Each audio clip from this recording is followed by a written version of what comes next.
Well, we can't say, sorry, today is Tuesday, February the 25th, and we can't say that we didn't expect this. We knew that the coronavirus was going to be something. Of course, the president is blaming it on Bernie Sanders being the nominee, but he's an idiot.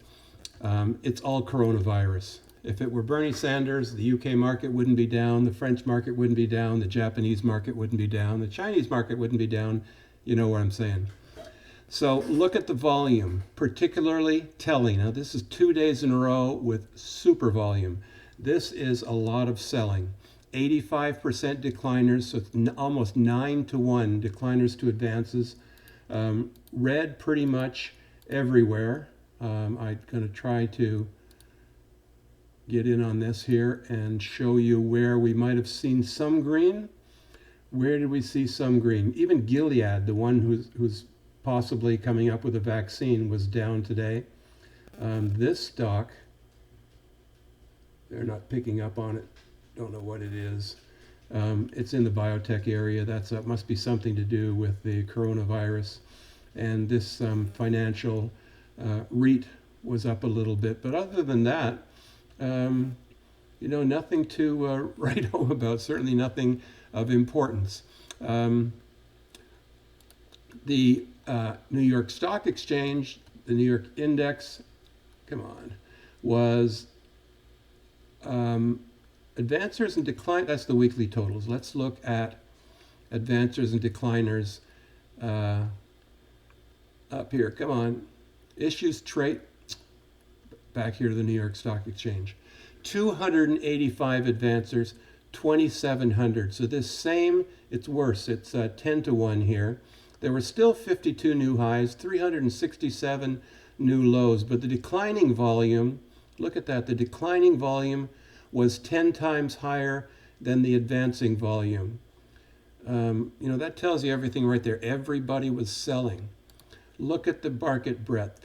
We have not seen this in the last 12 months. We've seen 2 days back in early 2019, about March, where we stayed in oversold, and then we had an immediate strong bounce.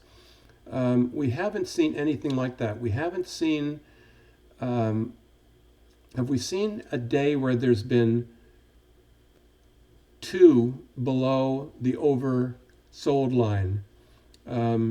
This was above, this was below. This is above, below, on the line, up. Here's 2 that were both below, but didn't register much difference. That's all. But look at this. This is way, way oversold, but it can last longer. The thing is that they don't typically, at least in the past year. Last fall, the fall of 2018 is what we needed to look at, and it's not here. We'll have to go back. I'm going to go back and look at more historical data and talk about it tomorrow. The S&P down 100 points. The Chiku span went right through the 50. It was getting partial support there in the morning. When the market turned up in the morning, as we expected that there would be some people buying the dip, but the sellers swooped in. And if you go back to this page here, we can see when the sellers started to swoop in. So if we go back to New York Stock Exchange of volumes, the volume started picking up, 9:30 to 10 o'clock. So we should really be looking at the 5-minute chart for the S&P. And here's when the market opened, and it was just a steady decline. Started to pick back up, flatten out, and about noon it just started to tail right down. So there wasn't really any effort to prolonged effort to buy the dip. Now the VIX pulled off of its high towards the end of the day. That could be a good sign. And if VIX can go higher, it's been up here. It's been up here in 2018. And if we go back to the bad old days of 2009, it's been all the way over 80, and we're today only over 30. So there's a long way to go for the fear index to mature. Apple, another big bad day, saved by the cloud, however. Not to say that we can't go down and see the Chiku span hit the 50 tomorrow, which would take us down to 280, and maybe we'll even fill this gap. But that would be a tremendous buying opportunity. So if you've saved some cash, you're in luck. The SPX, let's go back to the SPX and the daily. When was the last time we tested the 200? The last time we tested the 200 was the last time we tested the cloud, which was back here in October of 2019. We came down through the cloud and tested the 200 twice. All around here from August back through the whole month of August, we played on the 200, but we never really spent much time closing below the 200, except this one time when we hit a 61.8% Fibonacci and bounced right back. 1, 2, 3 times it stayed on that 61.8% Fibonacci. We could go down to the 200. We could go down to the 38.2. If this virus lands in the United States and starts spreading into the United States, it's possible to see what we saw in 2007 and 2009. If you have stock, I'm just selling calls. I've got good stock. I only have stock in Apple and Caterpillar. They're good stock. They're dividend stocks. I can sell calls against them. I'm mounting cash. I now have, how much cash? I have 45% cash. I got out of AT&T completely today at about 37.41, 37.49, and I think AT&T, everybody's going to be suffering from the virus. People who work for AT&T won't be able to go to work. So has nothing to do with cell phones. It could come down to test the 200 at 36.48. I want to get back into AT&T. I mean, it's not unreasonable to think this will hit well over 6% dividend. Right now, AT&T is yielding a dividend of 5.6%. It could hit 6%, and that would be the opportunity to step in for a 6% dividend on a telecom stock. That's pretty nice. I'm obviously way underwater on SPLK, but it was saved by the cloud. The Chiku span.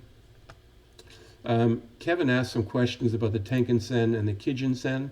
That's these two lines up here. I don't normally have them on my chart. Here we've got the Chiku span that lost the 8 EMA, which is a shame. That could be lost money here. We talked about A&T. Shop actually started to recover and then took a huge drop down 40. Well, it had a range of 45 today, so that's a pretty bad day. Fortunately, those are still a month out,